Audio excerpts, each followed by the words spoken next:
Bueno, buenas tardes. Ya me presentaron muchas veces, así que de hecho yo trabajo, digamos, con la gente del instituto hace algunos años ya y me es habitual venir y es un placer para mí poder estar hoy acá hablando con ustedes. Es una forma más, como decía Victoria, de llegar a los pacientes y la verdad que el trabajo acá está muy bien hecho y por suerte yo recibo muchos pacientes que están interesados en el tema o por ahí que, como decía Victoria, ni les pasa por la cabeza, pero gracias a los médicos que hay acá, el paciente logra acceder por lo menos a la consulta que tiene que ver con esto de preservar la fertilidad, que es importante. Bueno, para empezar les traje un video de una asociación que ayuda a pacientes en los Estados Unidos, un poco con la idea de lo que me pedía Agustina de reflejarles cómo yo veo a los pacientes cuando llegan a la consulta, quizás en la siguiente y apretando en el bueno. Nos habla un poco de la cantidad de adultos jóvenes que son diagnosticados con cáncer anualmente en los Estados Unidos y que cada vez esto se ve más frecuentemente y que sienten como una pausa en su vida y que esta pausa ocurre dos veces, en el momento que se enteran que tienen la enfermedad y en el momento que se enteran que quizás en el futuro no van a poder tener hijos, ¿no? Y entonces lo que uno ve es que el paciente viene por ahí muy mal, muy deprimido y que, como dice acá, muchos de ellos van a sobrevivir y van a querer tener hijos después, pero aproximadamente la mitad de los pacientes van a tener ciertos problemas de fertilidad, ¿no? Entonces los pacientes piensan esto, ¿no? Voy a poder tener hijos, voy a seguir siendo un hombre si no tengo espermatozoides, voy a encontrar una pareja si no puedo tener chicos, piensan las mujeres, ¿no? Que esto no es justo y lo que se puede hacer para estos pacientes es preservar la fertilidad. Bueno, lo podemos pasar al siguiente para no aburrirlos con el video, pero era un poco para reflejar cómo uno ve que llegan los pacientes, ¿no? Llegan con todos estos problemas y problemas mucho más complejos que el que yo trato, pero bueno, tratamos de hablar, de hacérselo fácil y de acompañarlos en el caso de que quieran seguir adelante con los tratamientos de preservación. Lo que nosotros sabemos es que, como estos pacientes, muchos de ellos se van a curar, también nos vamos a encontrar con efectos adversos a largo plazo y entre ellos, como comentaba la doctora Constanzo, uno de ellos es la infertilidad. La siguiente. Bueno, esto lo habló la doctora, lo voy a pasar rápido. Vamos a ver que en las mujeres, como comentaba Victoria, tanto la quimio, la radioterapia y las cirugías pueden ver afectada la fertilidad. Quería recordarles un poco, por si no recuerdan esto, que en los ovarios, como vemos en el gráfico de arriba, tenemos a nivel periférico, lo que se llama corteza del ovario, la presencia de los folículos, ¿sí? Los folículos es el lugar que en su interior tiene a los óvulos, y mes a mes las mujeres, como se muestra ahí, ovulamos uno de estos óvulos, ¿sí? Esto es lo que ocurre todos los meses. ¿Para qué? Para que ese óvulo viaje hacia la trompa y pueda ser fecundado por un espermatozoide en caso de estar buscando un embarazo, ¿no? La siguiente. Lo que vemos acá es que, como les comentaba, en la corteza del ovario es donde se encuentra todos los folículos de las mujeres y esto es lo que se llama reserva ovárica. Y esto nosotros lo podemos estudiar, ¿sí? Cuando se acerca una paciente a querer preservar su fertilidad, lo primero que le vamos a ofrecer, y yo con las pacientes que vienen de acá lo hago de manera inmediata, es lo que vemos en la siguiente imagen, por favor, ahí está, es una ecografía que la puedo hacer en el mismo momento que la paciente me viene a consultar para evaluar la cantidad de folículos, no sé si los ven acá, ¿sí? Estos son los folículos que están en la corteza del ovario, la cantidad de folículos que tiene presente la paciente y si tuviésemos tiempo, que no siempre es así en estos casos, podemos hacer ciertos análisis hormonales que nos permiten conocer la cantidad de óvulos que tiene presente como para poder preservar su fertilidad.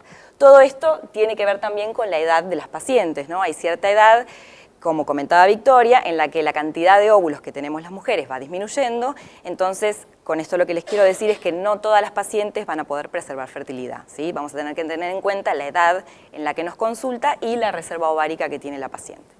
Siguiente, bien. Esto es lo que les comentaba, ¿sí? Nosotras nacemos, como dice ahí, acá en la parte de arriba, me es difícil señalar desde acá, en la parte de arriba nacemos con aproximadamente 1 millón de folículos y a lo largo de la vida, como ven abajo los años, ¿sí? Esa cantidad de folículos y de óvulos va disminuyendo, ¿sí?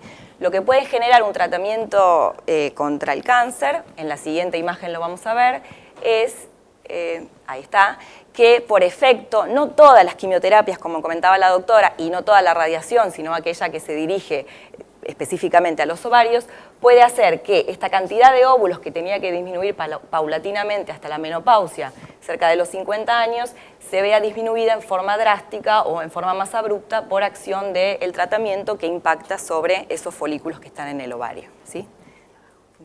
Bueno, entonces, como comentaba Victoria, puede ser, en principio, que la quimioterapia, como vemos en esta imagen de acá, afecte los folículos que están solamente en desarrollo y no la verdadera reserva ovárica que está a nivel de la corteza. Esto es lo más frecuente de ver, digamos, todas las quimioterapias van a impactar sobre lo que está en crecimiento, en desarrollo, y esto puede hacer que la paciente no menstrue durante algún tiempo, pero que al finalizar su tratamiento luego pueda recuperar sus ciclos y en ese caso no vamos a ver afectada la fertilidad en forma completa. Por otro lado, los agentes alquilantes, como comentaba Victoria, pueden afectar en mayor cantidad esta reserva del ovario y quizás esas pacientes dejan de menstruar pero luego no recuperan sus ciclos menstruales, ¿sí? La siguiente, la radiación, como le comentábamos antes, y la siguiente, las cirugías que tengan que ver con remover un ovario, ambos ovarios o el útero y los ovarios, ¿sí? Siguiente. Bien, en los hombres, como comentábamos antes, lo que se va a ver alterado por acción del cáncer, por ejemplo, de testículo, la radiación contra el testículo, las cirugías contra el testículo u otras quimioterapias por otras patologías, va a ser específicamente en la cantidad, movilidad y la morfología de los espermatozoides. La siguiente. Entonces, cuando nosotros analizamos la fertilidad de cualquier paciente, no tiene que ver con estos pacientes en particular, sino cualquier paciente de la población que nos consulte por un problema de fertilidad, evaluamos los espermogramas donde específicamente buscamos esto, ¿no? Conteo de espermatozoides, motilidad y morfología. Estos tres parámetros también pueden verse afectados por acción de los tratamientos contra el cáncer, ¿sí? Siguiente, acá vemos quimioterapia, lo voy a pasar rápido. Siguiente, la radiación y la siguiente, la cirugía. Bien, avanzamos un poquito más. Este concepto, que también lo comentaba Victoria anteriormente, es importante. Yo les conté que las mujeres nacemos con un número de folículos y son los que vamos a tener a lo largo de toda nuestra vida. No tenemos la capacidad de generar nuevos óvulos. En cambio, los varones tienen ciertas células guardadas en sus testículos que se llaman espermatogonias, que son una especie de células madre a través de las cuales pueden generar nuevos espermatozoides cada 72 días. Esto se ve a veces, como comentaba Victoria, que puede hacer que recuperen su fertilidad en el futuro, ¿sí? ¿Cuál es la clave acá? Que no se dañen estas células madres, ¿sí? Si la quimioterapia daña hasta este nivel, hasta por debajo de las espermatogonias, puede ser que por un tiempo el paciente no tenga espermatozoides, pero que dentro del testículo se estén dividiendo estas células para generar una nueva camada de espermatozoides en el futuro, ¿sí? Entonces el varón a veces tiene cierto beneficio en este sentido. La siguiente. Bueno, esto se los traje de otra asociación de ayuda para pacientes con patología oncológica, que lo que ofrece son ciertas preguntas que por ahí, como decía Victoria, al paciente no se le ocurre preguntarle esto a su médico. Entonces, por ahí entrando en estas páginas, a uno le surgen preguntas o dudas y formas de acercarse a este tipo de información, ¿no? Entonces, les tiraban así como preguntas, como unos tips a los pacientes, como estas, ¿no? Preguntarle a su médico de cabecera, ¿cómo el cáncer está afectando mi salud? ¿Con qué rapidez necesito comenzar mi tratamiento? ¿El cáncer o su tratamiento puede afectar mi fertilidad? Bueno, esto no, porque es en el caso de los niños. Y también preguntar si es posible que pueda tener hijos después de esta enfermedad. A veces al paciente, la verdad, esto no se le ocurre preguntar, pero bueno, es como que hay mucha información en internet sobre este tema, ¿no? La siguiente. Bueno, lo que nosotros hacemos hace unos cuantos años, ya desde el 2012, es trabajar en equipo y tratar de crear esto que se propone en la mayoría de las guías mundiales para ayuda al paciente oncológico, tratar de generar o crear un programa de preservación de fertilidad, que en la Argentina no está muy implementado en muchos lugares y que sería bueno que cada vez se implemente más, porque es la única manera de lograr que un paciente llegue a la consulta de 24 o 48 horas, que es el objetivo del programa, ¿no? No que el paciente llame, pide un turno y me vea a mí dentro de un mes, porque eso no le sirve, no tiene sentido. La idea es que el paciente pueda acceder rápidamente o a un teléfono o a un mail, contactarse y que yo le diga, vení mañana, porque a veces hay poco tiempo, ¿sí? Entonces, los programas de preservación tendrían que crearse cada vez más y tendría que haber cada vez más de estos programas en diferentes centros, ¿no? La siguiente.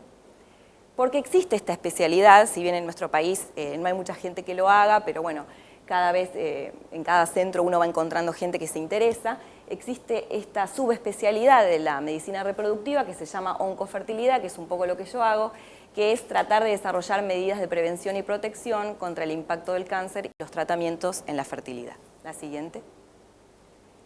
Bien, entonces lo que hacemos rápidamente cuando un paciente se contacta es una consulta de asesoramiento, ¿sí? Como yo les contaba, es sentarnos y tratar de evaluar el riesgo de infertilidad. Como decía Victoria, ese riesgo no siempre lo podemos evaluar al 100%, podemos estimar qué tipo de quimioterapia va a utilizar, qué edad tiene la paciente, qué dosis va a recibir y tratar de inferir cuál va a ser el riesgo. Y en función de eso, tratar de ofrecer diferentes tipos de estrategias. La siguiente. Como les decía, fundamental evaluar la edad, sobre todo en las mujeres, la reserva ovárica, que lo podemos hacer en el momento, como yo les decía, con una ecografía, conocer si por su enfermedad de base está en condiciones o no de hacer este tipo de tratamientos, tipo y dosis de quimioterapia, y esto que comentábamos, que es la duración de los tratamientos que va a tener que realizar hasta poder buscar un embarazo. Como en el cáncer de mama, que luego de los tratamientos tienen que continuar con la terapia hormonal, el tamoxifeno, a veces eso demora la búsqueda del embarazo durante mucho tiempo. Y a veces tenemos que preservar por una cuestión de tiempo que va a transcurrir hasta que pueda tener un hijo. Entonces, quizás a veces no es la quimioterapia, es el tiempo el que envejece los ovarios, ¿sí? La siguiente. Entonces, proponemos estrategias que puedan ser acorde a cada paciente en particular, o si no podemos actuar a tiempo o ofrecer estas estrategias de preservación, podemos charlar de otras opciones que existen a futuro, como utilizar óvulos o esperma de donante. Hoy en día, cada vez más en la Argentina, hablamos de subrogación uterina y está muy de moda, o también hablar un poco de lo que tiene que ver con la adopción, ¿sí? La siguiente. Entonces tenemos estas técnicas para preservar, ¿sí? Tenemos técnicas que están establecidas porque ya han demostrado seguridad y eficacia, y tenemos técnicas que son experimentales. Las que están establecidas son congelar semen, embriones, óvulos, colocar los ovarios fuera del campo radiante, que eso se llama transposición ovárica, o la cirugía que conserva, en lo posible, los órganos reproductivos. Y los experimentales, que los vamos a ver brevemente, es congelar el tejido del ovario o el tejido del testículo en los niños y utilizar agentes protectores, como comentaba Victoria, que son esos que inducen a una menopausia momentánea, ¿sí? La siguiente. Bien, entonces, para congelar en el varón, los procedimientos para preservar, en el varón, básicamente son dos. La siguiente, que es el congelamiento de semen, que es muy sencillo, ¿sí? Es la obtención de una muestra de semen por masturbación. Esto se coloca en un frasco estéril, como el frasco de orina, y esto llega al laboratorio dentro de la hora de obtenido, se aíslan los espermatozoides móviles o lo que la muestra tenga, y eso es lo que se va a congelar. En lo posible, se le aconseja al paciente traer entre 2 y 3 muestras separadas por 1 a 2 días cada una. La verdad que eso no lo vemos. Por lo general, el paciente viene apurado a último momento y entrega una sola muestra. Pero lo que podemos hacer nosotros en el laboratorio es esa muestra que el paciente entrega, fraccionarla lo más posible para que el paciente tenga para varios intentos en el futuro, ¿sí? No es que congelamos todo, para que ustedes imaginen, en un tubo y va a tener para una chance de tratamiento. En realidad lo fraccionamos lo más que la muestra dé, ¿sí? De acuerdo a su concentración, movilidad y morfología, y luego el paciente tiene para varias oportunidades de tratamiento en el futuro. De hecho, yo ya he realizado varios tratamientos de pacientes que se han curado de leucemias, de linfomas, y la verdad que es fantástico poder hacerlo, ¿no? Y los chicos ya nacieron y bueno, es increíble, pero realmente esto hace muchos años que se hace y se puede realizar. Y si el paciente por algún motivo no pudiera obtener su muestra por masturbación o en el eyaculado no hubiese espermatozoides, existe la posibilidad de ir a obtener esos espermatozoides directamente del testículo. Esto es una cirugía ambulatoria que llevará 3 a 4 horas de internación y es mucho más invasivo, por supuesto.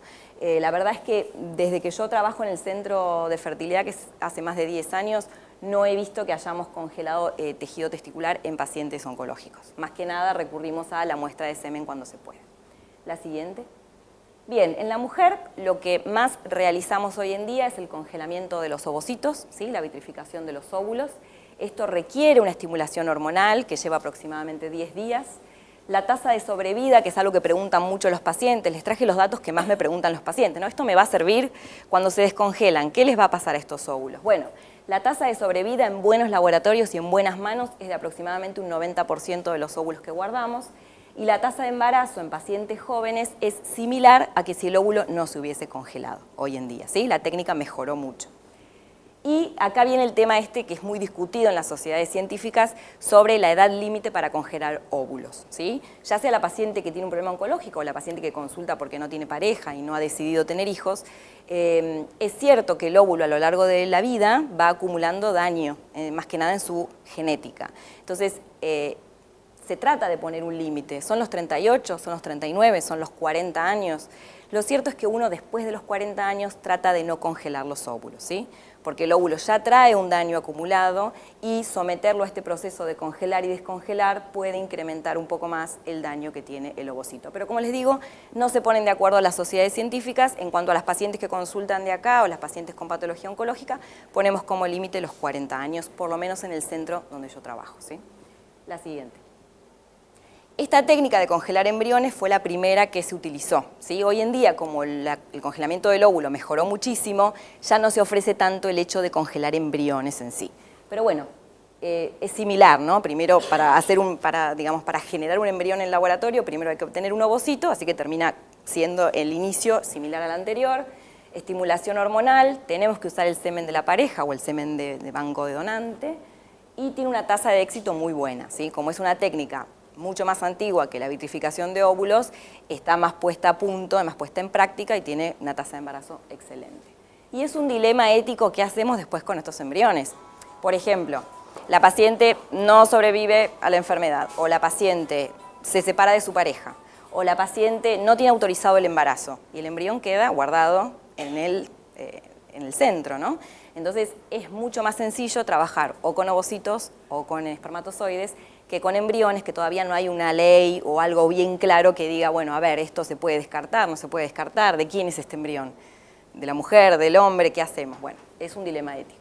La siguiente. Entonces, les hablo brevemente de la estimulación hormonal. La estimulación, lamentablemente, hoy en día las drogas que utilizamos son únicamente en forma inyectable. Nosotros tenemos una enfermera que les enseña a los pacientes a aplicarse esta medicación. Como decía Victoria, ¿no? Ya bastantes problemas tienen los pacientes que consultan acá para que vengan a verme a mí y yo le diga, bueno, y ahora te tenés que pinchar todos los días, durante 10 días la panza. Pero bueno, lo hacen, ¿eh? Les juro que no sé cómo, pero los convencemos y lo hacen. Entonces, esta medicación que es hormonal es únicamente inyectable, en forma subcutánea, por lo general se utiliza la zona del abdomen para aplicarla. Y durante estos 10 días de aplicación de la medicación, nosotros vamos a ir haciendo monitoreos ecográficos del desarrollo de los folículos, ¿sí? Por acción de estas inyeccioncitas que ven acá, en los ovarios van a ir desarrollándose estas imágenes que ven, que son los folículos, ¿sí? Que van a ir creciendo.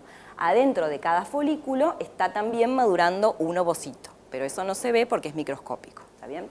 La siguiente. Cuando esos folículos adquieren un tamaño importante, que llega aproximadamente a los 20 milímetros, es el momento de realizar la aspiración de los óvulos. Esta aspiración se realiza por vía vaginal, como ven acá, con el equipo de ecografía, y mediante una aguja de punción que entra en contacto con la vagina y luego con el ovario. La paciente recibe una anestesia, una sedación para que no le duela y no se mueva, porque digamos, es un procedimiento sencillo, pero si la paciente se mueve, uno está con la aguja haciendo la punción ahí, ¿no? Entonces, la siguiente, cada vez que aspiramos un folículo, como se ve acá, la intención de la persona que aspira, en este caso es lo que yo hago, es con esta aguja de aspiración traerme el ovocito que está flotando, digamos, dentro de ese folículo. El equipo de aspiración está conectado a una bomba de aspiración y a un tubo, como ven acá, ¿sí? El tubo recibe el líquido folicular, ¿se entiende? Que va saliendo de adentro del folículo, y esto lo recuperan, digamos, ese tubo con líquido folicular se le entrega al biólogo, ¿sí? Trabajamos en equipo el quirófano y al lado el laboratorio, se comunica por una ventana que se llama de doble entrada, se deposita el tubo y del otro lado hay un biólogo que saca el tubo, vuelca el líquido y al microscopio va encontrando los ovocitos, ¿sí? La siguiente. Entonces, estos son los ovocitos, acá hay una foto de ovocitos que recién fueron aspirados, ¿sí? Que tienen una característica particular que nos hace a nosotros saber que son maduros, y estos ovocitos que salen a 37 grados del cuerpo de la paciente, se mantienen a temperatura ambiente y se le va intercambiando el agua del ovocito por un crioprotector, ¿sí? Ese es el procedimiento que se hace para el congelamiento. El crioprotector entra a la célula para protegerla del frío, ¿sí? Luego de ingresar el crioprotector, el ovocito es colocado en un criotop, que es como una varillita, y eso es sumergido a menos 196 grados, que es la temperatura del nitrógeno líquido, ¿sí? Y se conservan en nitrógeno líquido, porque los pacientes también preguntan eso, ¿y cómo los guardan? ¿En un freezer? ¿Qué hacen? No, el nitrógeno líquido está en unos tanques, ¿sí? Como de acero y llenos de nitrógeno, y ahí adentro van unas varillas que van hasta el fondo del tanque donde se conserva la muestra de semen, la muestra de ovocitos, de embriones, de lo que hayamos guardado, ¿sí? La siguiente. Lo que sí le tenemos que explicar al paciente es que estos óvulos que guardamos en el futuro, sí o sí, si los van a necesitar, van a tener que realizar un tratamiento de in vitro, ¿sí? Estos óvulos que salieron del cuerpo ya están despojados de una serie de células y de cosas que necesitan para fertilizar normalmente, entonces lo que van a necesitar es que un biólogo en el futuro ingrese con una pipeta a introducir un espermatozoide dentro de este ovocito, ¿sí? Eso es una técnica de in vitro que se llama técnica de ICSI. Y luego, la siguiente, estos óvulos van a fertilizar, como ven acá, y van a desarrollar embriones que serán transferidos dentro del útero. ¿Bien? La siguiente. Entonces acá les traje un poco para mostrarles las tasas de embarazo por edad, que es un poco lo que también la paciente nos pregunta. ¿Y esto me va a servir?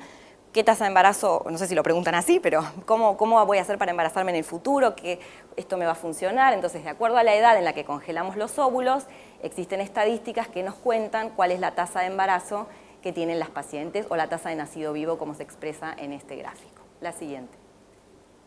Bien, entonces, ¿qué sabemos de los niños que nacieron de ovocitos congelados? ¿Sí? Hoy en día, la siguiente, podemos decir que los niños nacidos de óvulos congelados son niños sanos. Por eso a esta técnica se le sacó la etiqueta de experimental en el año 2013. ¿Sí? Dejó de ser una técnica experimental porque demostró ser eficaz y demostró que los niños, no importa, es un trabajo lo que está ahí atrás que demuestra que los chicos que nacieron de ovocitos congelados no tenían mayor patología o mayores problemas que los niños que nacían de óvulos que no habían sido congelados. La siguiente. Entonces, ¿tiene riesgo la estimulación? Esto lo preguntan casi todas las pacientes y más que nada las pacientes que tienen un cáncer de mama, porque ellas saben que los cánceres de mama muchas veces dependen de la acción de los estrógenos y la progesterona, porque a veces estos tumores tienen receptores para estrógenos y progesterona. Entonces, tenemos que conocer la patología, la anatomía patológica del tumor, tenemos que ponernos en contacto con los oncólogos y tenemos que ponernos de acuerdo en la forma de estimular a la paciente para protegerla de la acción de los estrógenos, ¿sí? La siguiente. Entonces, hay una forma de hacerlo, ¿sí? Siempre respetando, ¿no?, el objetivo de poder guardar los ovocitos, pero sin poner en riesgo la salud. Y esto es evitar la elevación de los estrógenos durante el tratamiento.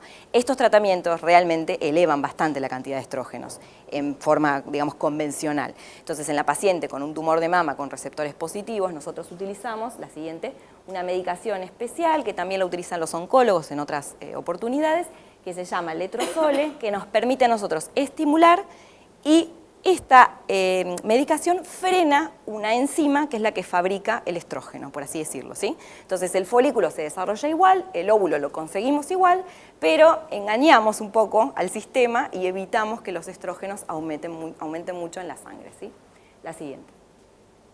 Y después les traje estos trabajos como porque, digamos, para quedarnos tranquilos de, a ver, la gente que se estimuló con letrozol, ¿tuvo más incidencia de recurrencia de su tumor o tuvo menor sobrevida que la que no usó o la que no hizo preservación de fertilidad? Y por ahora, digamos, tenemos estos dos trabajos publicados que dicen, la siguiente, que no aumentaría el riesgo, ¿sí?, en las pacientes con receptores positivos en la mama de realizar una preservación de fertilidad utilizando letrozol, ¿sí? Entonces, tenemos algunos trabajos, no son muchos, que nos dan cierta seguridad para decirle a la paciente, bueno, mira, se puede hacer esto y además por ahora se vio que no aumenta el riesgo de tener una nueva patología o una recaída. La siguiente. Bien, ahora paso a los procedimientos experimentales, que son poquitos, y para empezar les traje lo que es el tejido ovárico, que no se realiza mucho en pacientes adultas, más que nada lo realizamos en niñas, ¿sí? Es un procedimiento, como dice acá, experimental, porque hay pocos nacidos vivos del tejido que está guardado. La siguiente. Como yo les contaba, en la corteza están los folículos de la reserva ovárica, ¿sí? Entonces lo que hacemos nosotros es, si nos llaman, por ejemplo, del hospital de niños, que hay una niña que tiene, no sé, un linfoma y se le requiere guardar el tejido ovárico, yo voy personalmente al quirófano y el cirujano me entrega una porción del ovario, ¿sí? Solo una porción. Esa porción de ovario la fraccionamos, la cortamos y la congelamos. La siguiente. Bien, la obtención del tejido puede ser por laparoscopía, como ven acá, que es una cirugía que se hace por el ombligo, que es bastante sencilla, o por una mini laparotomía, que es algo muy chiquitito, que nos permite sacar el ovario y obtener una porción. La siguiente. Y lo que hacemos con esto es congelarlo, ¿sí? Mediante dos técnicas que existen hoy en el mundo, y hay un debate de cuál es la mejor de las dos. Una es el congelamiento lento y la otra es la vitrificación. En el centro donde yo trabajo hacemos las dos. Más que nada hoy en día nos estamos volcando hacia la vitrificación porque está demostrando que tiene mayor efectividad, ¿sí? La siguiente.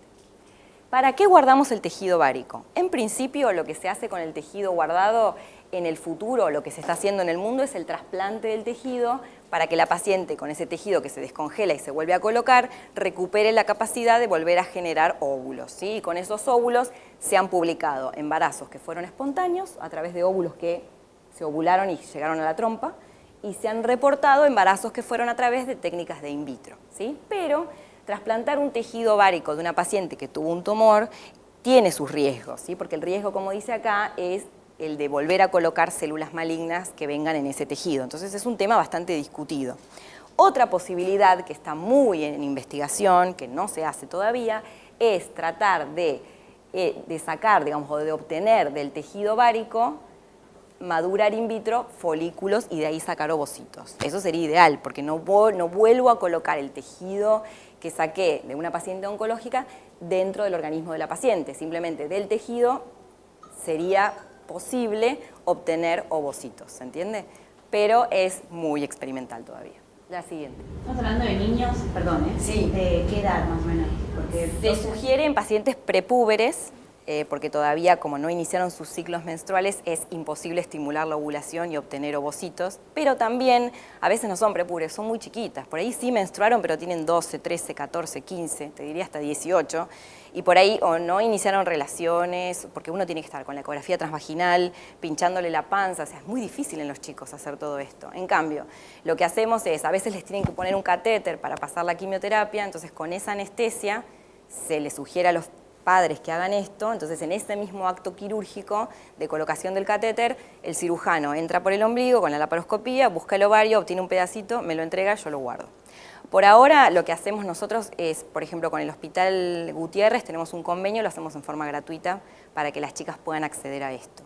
Y es el lugar que más nos deriva, porque a veces en esos casos no tenés otra posibilidad. En realidad, si son muy pequeñas, es muy difícil explicarle todo esto de pincharse la panza, de ecografía, es difícil. Sí. Bueno, por ahora tenemos publicados 100 nacidos vivos de niños que han nacido del trasplante de tejido. La siguiente. Y bueno, contarles que las tasas de embarazo de todo lo que les estuve comentando son muy buenas. Pasémoslo rápido, así vamos terminando. La siguiente. Y tenemos estos agentes protectores, ¿no? Que son los análogos de GnRH, que es el nombre genérico que tiene, que son los que inducen esta menopausia transitoria. La siguiente. El efecto que hacen, bueno, lo comentamos ya, es suprimir la acción hormonal en los ovarios, ¿sí? Y hace que no se generen folículos, y si los folículos no se generan, son menos susceptibles a la acción de la quimioterapia.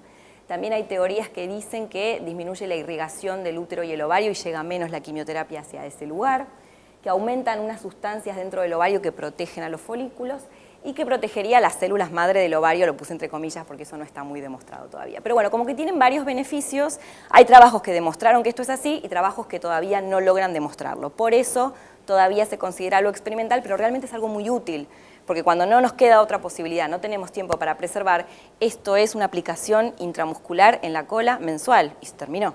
Entonces, antes que nada, es algo muy bueno. ¿Este es el alcohol? ¿El? Sí, tiene diferentes nombres, ¿sí? Goserelina, Lupron, triptorelina, hay diferentes drogas que hacen todas lo mismo. La siguiente. Bueno, también esto es importante. El paciente, por ejemplo, no fue asesorado por su oncólogo o no tuvo tiempo de venir o no quiso venir o no le interesó venir. Hay muchos pacientes que vienen después Y de hecho yo tengo un montón de pacientes que vinieron de acá después de haberse curado de sus tratamientos y bueno, por ahí tenían cierta dificultad para conseguir el embarazo y con un poco de ayuda o algún tratamiento lograron embarazar y tener sus hijos. Así que por ahí a veces el tratamiento o lo que se puede hacer se hace después de curada la enfermedad. La siguiente. Quería contarles ya para terminar que hay una ley de fertilidad, la siguiente, por favor, que tiene en el artículo 8 de la ley este artículo que dice, ¿no?, que están comprendidos en la cobertura de la ley la guarda de gametos y tejidos reproductivos. O sea que la ley de fertilidad promulgada en el 2013 estaría como obligando a las coberturas a que los pacientes tengan una cobertura del 100% de esto, ¿no?, las obras sociales. A veces lo que ocurre es que deben cubrirlo, pero demoran en cubrirlo y el paciente no tiene tiempo para esperar. Entonces tenemos que echar mano a otros recursos. Es una situación muy compleja. Sí, yo se los explico porque ya sé que pasa esto. Entonces viene la paciente y le digo, mira, si querés ir por tu cobertura, anda ya a ver qué te dicen. Lo más probable que te van a decir es que te tenés que ir a La Plata o a Quilmes. Entonces le digo, te digo lo que hacemos nosotros en el centro. Hicimos, es como vos decís, sale de tu bolsillo, pero hicimos un presupuesto especial para las pacientes que son derivadas del Fleming o de centros oncológicos, como para que no sea tan costoso. Realmente es el 50% de lo que pagan las otras pacientes, igual lo pagan porque es el costo de lo que se usa, digamos. Y hay ahora les voy a mostrar, hay un laboratorio, que yo no trabajo para ese laboratorio, ni tengo ningún interés en esto, pero hay un laboratorio que ofrece, gracias a, no sé, a algo, la medicación en forma gratuita. Entonces yo me manejo con eso. Le digo a la paciente, mira, este laboratorio, por suerte, nos va a dar toda la medicación en forma gratuita solo con que yo te firme un papel que diga que vos tenés cáncer de mama. Porque es un solo laboratorio que tiene ciertas drogas y, por ejemplo, esta droga que protege de la acción de los estrógenos no la tiene. No, es difícil. Tratamos de adaptarlo lo más que pudimos al paciente que lo tiene que hacer por su bolsillo, porque muchas veces lo tiene que hacer de su bolsillo, te diría la gran mayoría.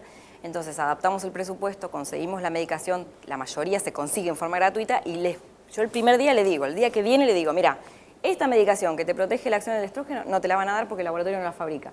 Y esta otra que la necesitas para el final del tratamiento, que tampoco la tiene, tenemos una farmacia que con unos vouchers de descuento te las deja a mucho menos precio de lo que vos estabas comentando. Pero tenés que conocer y tenés que trabajar de eso y tenés que mandar al paciente al lugar correcto para que no esté boyando de farmacia en farmacia, buscando precios, porque no tiene tiempo para eso tampoco, ni para gastar dinero, porque la idea es que, como dice la ley, esto tenga cobertura. Pero todos pasan por esto, ¿eh? Inclusive cuando vos querés guardar tejido de un niño, una niña, que también lo dice acá, tampoco les quieren dar la cobertura de la guarda de tejido. Bueno, y después para terminar es hablar de esto, ¿no?, de que el paciente viene con 1000 cosas en su cabeza y uno además le tiene que hablar de toda esta situación, la siguiente. Y bueno, contarles un poco estadísticas, ¿no?, de qué les pasa a los pacientes. Está publicado en otros países, pero bueno, lo que se suele ver es que el 50% recibe alguna explicación de esto que tiene que ver con la fertilidad, pero muy pocos pacientes logran acceder a un tratamiento de preservación, si bien muchos de ellos realizan quimio o radioterapia, ¿no? La siguiente. Y después fíjense, en un trabajo que las pacientes sí tenían cobertura, me resultó interesante ver que obviamente fue positiva la experiencia en general, pero la siguiente nos muestra acá que los pacientes tienen conflictos, por más que el tratamiento esté cubierto, ¿no? Esto genera conflictos, esto de tener que preservar, porque hay pacientes que tienen miedo a que sus ovarios le fallen, pero también se quieren hacer el tratamiento ya para curarse, no quieren estar 10 días poniéndose hormonas. Eso yo lo veo, me dicen, yo no sé si quiero hacer esto, me da miedo. La siguiente. También tienen poco tiempo para decidir. Vienen hoy y yo le digo, bueno, ¿y cuándo es tu quimioterapia? Y en 14 días, bueno, entonces habría que empezar mañana con todo esto. Y también a veces son muy chiquitas las pacientes. Nosotros vemos pacientes con linfomas que por ahí tienen 18 años, vienen con la mamá y el papá, y vos le empezás a hablar del ovario, del óvulo, de los hijos, y no están en su cabeza, no está para nada esto en ese momento, ¿no? La siguiente, bueno, no, era el final. Gracias.